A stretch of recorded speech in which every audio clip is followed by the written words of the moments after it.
Esselamu Aleyküm ve Rahmetullahi. Euzubillahimineşşeytanirracim. Bismillahirrahmanirrahim. Ve salatu ve selamu ala Resulina Muhammedin seyyidil evvelin ve ahirin. Medede ya Resulullah, medede ve sadat ve sahabu, medede ve şahid destur Mevla Şahbullah Fazlı Hasan, Şah Muhammed Nazım Hakkani, medede Ebu Eyyub el-Ansari, medede sahabat Resulullah destur. Tarikatuna as-suhba ve el-hayr fil cemiyye.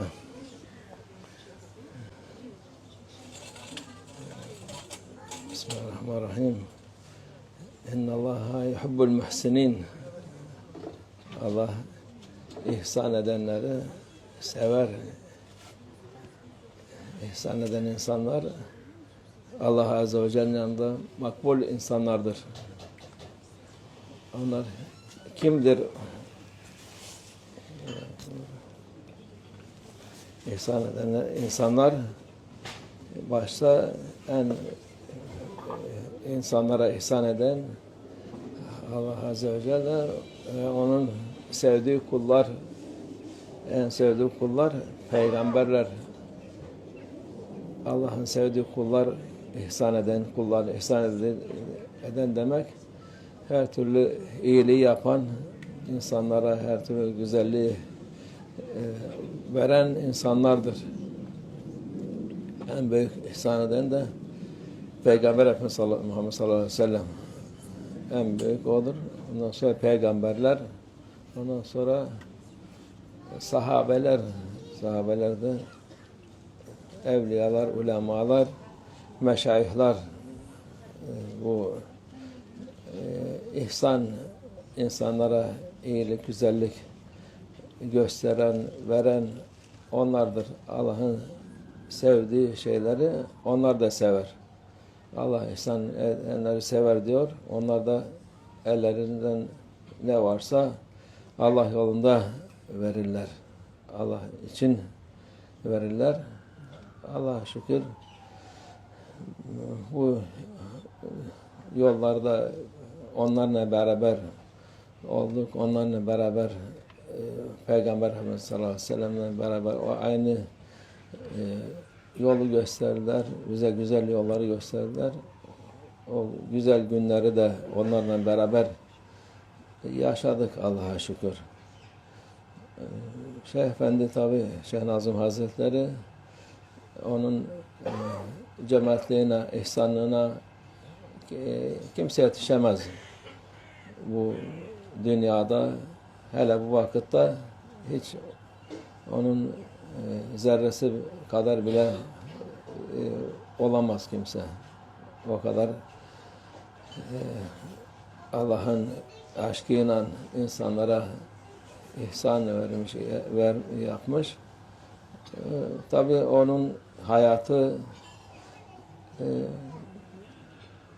Allah yolunda olduğu için güzel bir hayat oldu.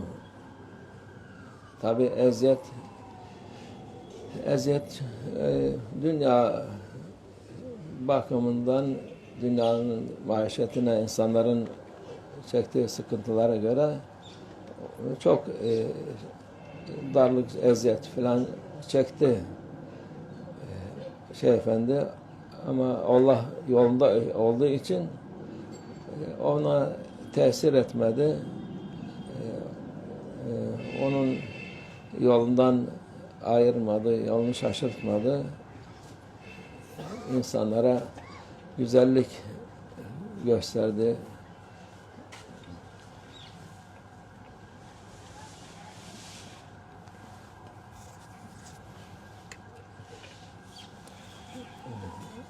İnsanın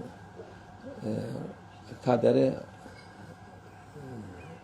Allah Azze ve Celle'nin elindedir. Kaderle ruh, bunlar Allah'ın Azze ve Celle'nin sırlarından bir sırdır.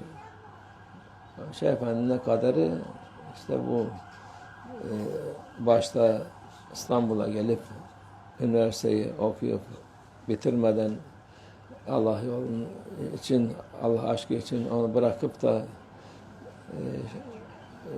şeyhini bulup Şam'da, ondan sonra ta 80 senesine kadar Şeyh Efendi Kıbrıs'ta kalmamıştı yani ev falan yoktu.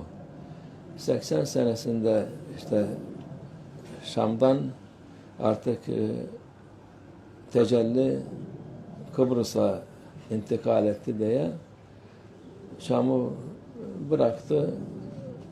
Kıbrıs'ta şimdiki gördüğümüz makamın olduğu yerde kimse yoktu. Orası Kıbrıs'ın uzak bir yeri sayılırdı onlara göre. Ne iş var ne güç var. Yani 1000 kişi, 2000 kişi bile yoktu o tarafta. Yani bu kadar ki şimdi gördüğünüz evler falan yoktu. Baba oranın hani her şey izinle, emirle orayı ona seçildi. O evi aldı. O, işte onun evin alması da bir şeydi, bir işaretle olduydu. Çünkü o ev eski, çok eski bir ev, yani 200 seneden fazla bir evdir. 200 seneden fazla bir evdir. O savaş zamanında oraya bir bomba düşmüş. Oradaki bir iki insan, kadıncağız ölmüş orada. Onu da işte Şeyh Baba orayı beğendi ama oturulacak gibi değildi. Hiçbir şey yoktu. Aldı orasını. İşte o alması da bir güzel hikayeydi. Adam satıyordu orasını, işte fiyat filan belirledi. Şeyh Baba tamam dedi o fiyatı. Sonra oradaki bir tane ihvan vardı. Bir pazarlık yapayım dedi. O vakit o zamanın fiyatı 1 milyon TL'ydi o vakit. 1 milyon TL o zamanın TL'si. Allah bilir ne kadar şimdi yani. Gitti pazarlık yaptı o ihvan oraya. 1 milyon TL'yi 1 milyon 200 bin aldı. Pazarlık 200 bin lira pazarlık yaptı. İşte bu meseleye biz gülerdik. Şeyh Baba'nın adeti zaten. Pazarlığı tersten yapar Şeyh Baba. Bir derse 1,5 verir onun yerine. Bu zaten kendisi adamcağız ihvan, aklı evvel olan akıllı ihvan gitti pazarlık yapacak, daha düşüreceğini 200 bin lira üstüne koydu. Aldılar Allah'a şükür. Burada bir işte geçen gene bu hikmet, her şeyde bir hikmet var. Meşayihlerin kendilerini Allah'a bırakmışlar, Allah'a tevekkül etmişler. Ne olursa bir hikmet var. Hikmeti var diye. Tabi o fiyat, para Şeyh Efendi'de yoktu. O para yoktu. Adam da istiyor. Orada bir tane ihvan vardı. Eski ihvanları, bunlar ağalar. Çok mert insanlar. Kendisi de, babası da, ailesi de hep ağalar şeydi. Demiş Şeyh Baba bana bunu bir para gelene kadar 1 milyon borç istedi Şeyh Efendi. Hay hay dedi. Şeyh Baba verdi o parayı. Para gelince Şeyh Baba tabi kimse, şimdiki insanlar bir borç aldı mı da artık borç selam söylesin paraya. Kimse borçtan para gelir gelmez Şeyh Efendi hemen gitti takdim etti mübareğe. Allah rahmet etsin. Geçen hafta vefat etti. Mustafa Hacı Ali diye bir mübarek baba yiğit bir adamdı yani hakikaten. Şimdiye kadar hani eskiden beri her hafta dergahın yemeğini, etini, sütünü, yumurtasını, tavuğunu, tavukçudur gönderir. Hiç aksatmadan yapardı. Ona takdim etti.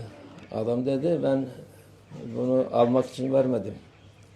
Allah için verdim dedi. Yani o şeyi almadı. O adam Allah rahmet eylesin, mekanı cennet olsun. Şimdi şehvavundandadır muhakkak. Tavukçuluk yapardı. Güzel, işçileri de kötü değildi. Şehvava bir ev aldı. Ondan sonra müteahhitliğe başladı. Meşahiler böyle şeyin altında kalmaz. Bir ev verdi Şehvava'ya, 10.000 ev yaptı Allah'a şükür. Öyle bir şey verdi. Meşahlerin işte ihsanları böyledir. O şey güzel bir hatıradır. O mübarede Allah rahmet eylesin. İşte geçen hafta şey yaptı. Vefat etti. Onun babası da en eski ihvanlardan biriydi. Hacı Ali Efendi. Kendisi Mustafa, babası Hacı Ali, Mustafa Hacı Ali de, abileri filan. Hepsi, annesi de, kardeşleri, hepsi iyi insanlar. Yani o ihsan etmek büyük bir fazilettir. Allah'ın sevdiği şeydir. Onlar da ihsan sahibidir. Muhakkak onlar da bu karşılığını hem dünyada gördüler, hem ahirette de muhakkak, onun hiç şüphe yok. Orada da büyük ikramlar olacak. Çünkü dediğimiz gibi 40-50 seneden beri, daha önce de verdi ama bizim dergah işte 40 seneden beridir Lefke'deki dergah. Her hafta onun ikramları geliyor. Gelen dervişan, ev halkı dağıtılıyor, yapılıyor. Yani bazı öyle insan nadir, çok nadir olarak bulunur. Adam bir defa verir, 2 defa verir, 3. defa işte buradaki maşallah zenginler de bir pirinç gönderir. Ondan sonra vermeyeceğiz. Verme. Allah, sen zaten senden almıyoruz, Allah gönderiyor. Sen versen sende kalsın. Ötekisi gönderir, bilmem et gönderir, onu da vermeyeceğim. Verme. İhsan eden ihsan bulur. Onun için Allah'ın sevdiği kullar, ihsan eden kullar onlardır Allah'ın sevdiği kullar. Onun için yani niyeti olsun, bir şeyden eksilecek diye korkan insan vermesin. Onun korktuğu olur, eksilir. Yok, eksilmeyecek diye verirse eksilmez Allah'ın izniyle. Bu çok mühim şeylerdir bunlar. Bu dünya için insan korkar, ne olacak, ne kalacak. Allah vermiş, işte sen de ver ki daha fazla Allah sana versin. Mühim olan Allah'ın sevdiği insanlardan olmak. Vallahu yuhibbul muhsinin. İhsan edenleri Allah sever. Bizim dünyadaki gayemiz oraya buraya gezmek mi, yiyip içmek mi, yapma. En büyük gaye bizim Müslüman insan gayesi Allah'ı razı etmek. İlahi ente maksudi ve rıdâkı matlub ediyor. Sen maksudum sensin, rızan matlubumdur. Allah razı olsun ki onu nail olduktan sonra hayatın manası, insanın yaşantısının manası elde olmuş olur.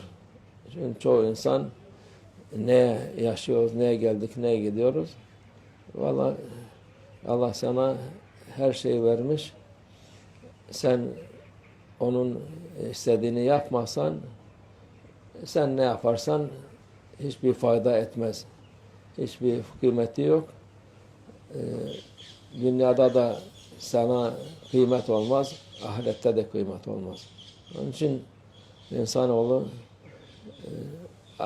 aklını çalıştırması lazım. Biz ne için yarattı Allah bizi? Allah Azze ve Celle Kur'an-ı Azimüşşan'da diyor وَمَا خَلَقْنَاكُمْ عَبَثًا. Yani sizi oyun eğlence için boşuna yaratmadık diyor. Bugün insanlar dünya için kendilerini tatmin etmek için harap ediyorlar kendilerini. İçki içiyorlar, uyuşturucu alıyorlar. Her türlü şeyi zannediyorlar ki bunları aldık mı biz hayatımızın manası geldi. Öyle bir şey var mı? O zaten alırken zaten biliyor. Hiç hayatın alakası olmayan şeyler, kendini hayvan seviyesinden daha aşağı indirdiğini, hayvanın aklı yok. O mereti aldı mı akıl mı kalıyor insanda? Ne akıl kalıyor, ne düşünce, ne hiçbir şey kalıyor. Hayvan hiç olmazsa aklı yok ama başkalarına zarar vermez. Bu insanoğlu aklı gitti mi yani kendi elinden hadi deliler o başka mesele, onlar garipler geçinip gider ama böyle kendi kendine aklını başından getirsin diye bir madde alıp su içersen koklarsan bilmem ne yaparsan aklın gitsin diye bunu yaparsan bundan daha kötü şey olamaz. Allah senden razı olmaz. Allah senden hiç razı olmaz. Sana gadabı enir. Çünkü başkalarına zarar veriyor, kendilerine zarar veriyor, ümmete zarar veriyor. Şimdi burada bunu çok çoğalmış. Allah'tan korkma yok. Allah hatırlamıyorlar. Allah hatırlamayınca tabi başka şeyden de korkmuyor. Allah'tan korkmayan kimseden, her şeyden korkar. Bir şeyden korkmaz değil de her şeyden, Allah'tan korkmayan her şeyden korkar ki Allah da Azze ve Celle'den korkmaz. Allah'tan korksa iyi olacak, güzel olacak. Allah'tan korkmadığı için kötülerin en kötüsü oluyor. Allah muhafaza etsin. Allah bizi bu güzel ahlaklı insanlardan eylesin inşallah. Yani dediğimiz gibi dünya kötülerle doldu. Çok doldu ama iyiler de var yani. İşte şey gibi insanlar, pırlanta gibi insanlar da var. Onlarla beraber olun. Kötülerden uzak durun. Kötülere yaklaşmayın. Nasihat duydular mı? Aldılar mı? Almadılarsa hiç yaklaşma. Uğraşma. Allah'a havale et. Sen git iyileri bul. İyilerle beraber ol. Allah muhafaza etsin. Bu ümmeti de sırf burası değil. Her tarafta aynı şekilde. Müslüman alemini mahvetmiş şeytan ve avanesi. Her türlü şekilde mahvetmiş. Peygamberimiz sallallahu aleyhi ve sellem dediği gibi ahir zaman din garip olacak. Müslümanlar çok ama faydaları yok. Yani o şeye bir faydası yok. Çokluklarının hiçbir şey yok. Faydası olmayan bir şey oluyor. Allah Azze ve Celle'nin beraber olmayınca. Allah yardım etsin. Allah muhafaza etsin. Biz inşallah salihlerle beraber, muhsinlerle, ihsan sahiplerinin beraber olun inşallah. Allah yardım etsin. Bize galip gelelim inşallah.